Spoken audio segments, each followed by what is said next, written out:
Hej och välkomna till this video with me, Fredrik. Another talking video, I hear you ask? Yeah, but don't worry, music is soon back on the menu. As I mentioned in the last video, I thought I might tell you a bit about my plans for the channel this year. And also a bit about some projects I want to do in the near future.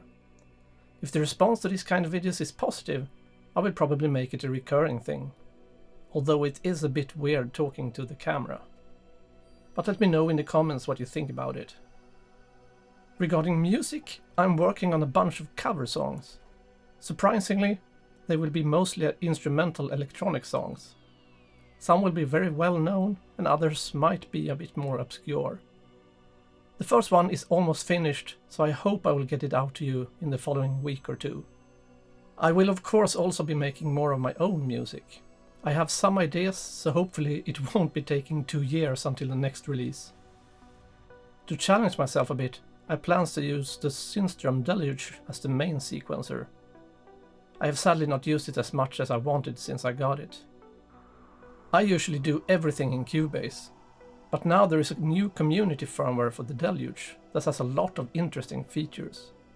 As you might know, Synthstrom made firmware for the Deluge open source a while ago. That is truly amazing and the developers are pouring out new features. I also plan to incorporate the Midicake ARP a bit more in my music making. The ARP is essentially 4 interconnected arpeggiators in a box. I love arpeggiators. And the ARP is another box that got several firmware updates since its release. It's nice to see the small companies supporting the products long after initial release. Speaking of hardware, I just received this a couple of days ago. It's the ERAE 2 by the French company Embodme. I supported a Kickstarter in March last year, and now it's here. The ERAE is a kind of a touch-based MIDI controller keyboard, when you can define zones as you like and play it with your hands or with drumsticks. It's got MPE and all the fancy good stuff, so it will be fun to learn how to use. You might have seen the first version of ERAE used by Jean-Michel Jarre in his later concerts and in videos for his Oxymore album.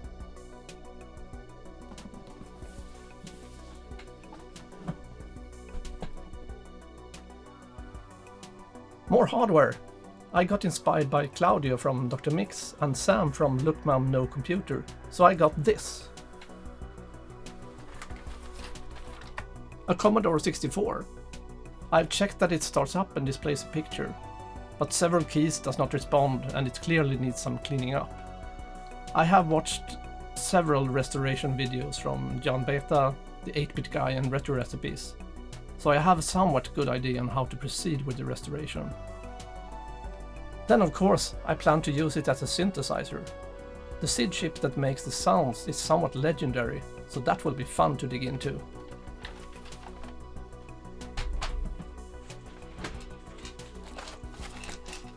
I just got a MIDI interface that was kindly sent to me by Tim Harris from Shareware Plus in the UK, so thank you Tim. Check out his site if you are looking for retro stuff. I also need to build a disk drive emulator and some other stuff for the Commodore 64 before I can get it fully up and working.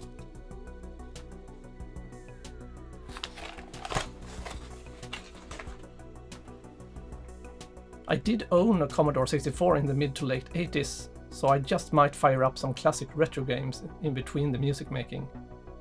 Manic Miner was one of my favorites in the 80s, so we'll see if I can finish any of the levels. And maybe you will find one or more Commodore 64 tunes in my cover project later this year. But if you do not hear from me for a while, maybe I'm stuck at the first level of Manic Miner, or trying to get past the spiders in The Hobbit. More hardware! I am planning to learn a bit more about how synthesizers actually work. As you might have seen behind me, my little ERAE case is almost empty. I have concluded that I really want my synths to be able to save presets. I often work on several songs at the same time, and then it's almost necessary to be able to recall the sessions.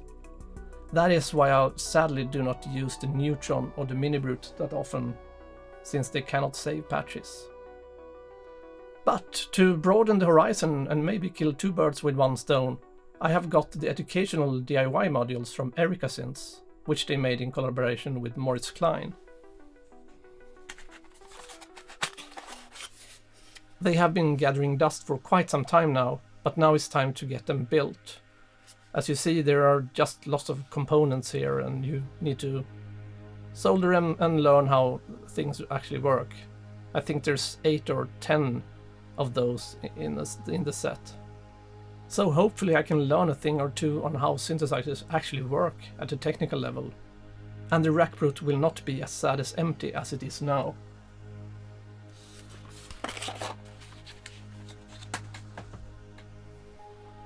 To get prepared for this, I have once again looked at a lot of YouTube videos. For DIY, I highly recommend Robin Vincent and his Molten music channel.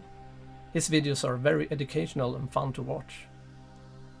But now it's time for me to stop watching YouTube and do some building on my own. We will see if I can get anything of that to work. Speaking of learning, I feel I need to learn a little bit more about how to make sounds on the synths. I do know a bit, but I usually start with a preset that sounds similar to what I have in mind, and then modify it. But to be able to get to the next level, I have signed up for the course Think Like a Synth by Anthony Marinelli. Anthony is probably most famous for working on the Thriller album by Michael Jackson. There he created a lot of the sounds you hear.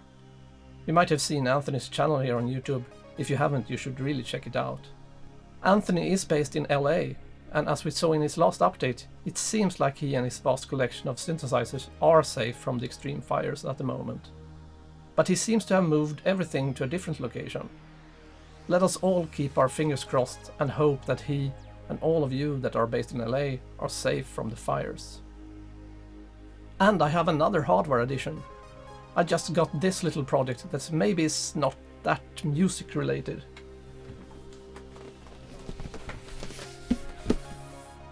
Look, Artemis.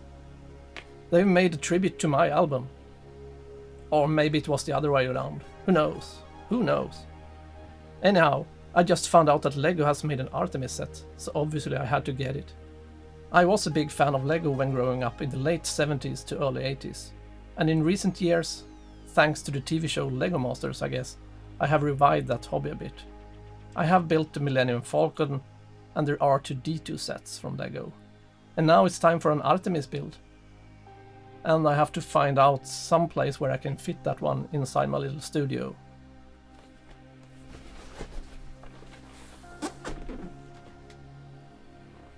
Are you still here watching? Fantastic. Then I should tell you that the YouTube gods really appreciate if you like and comment on the videos. And subscribe to the channel.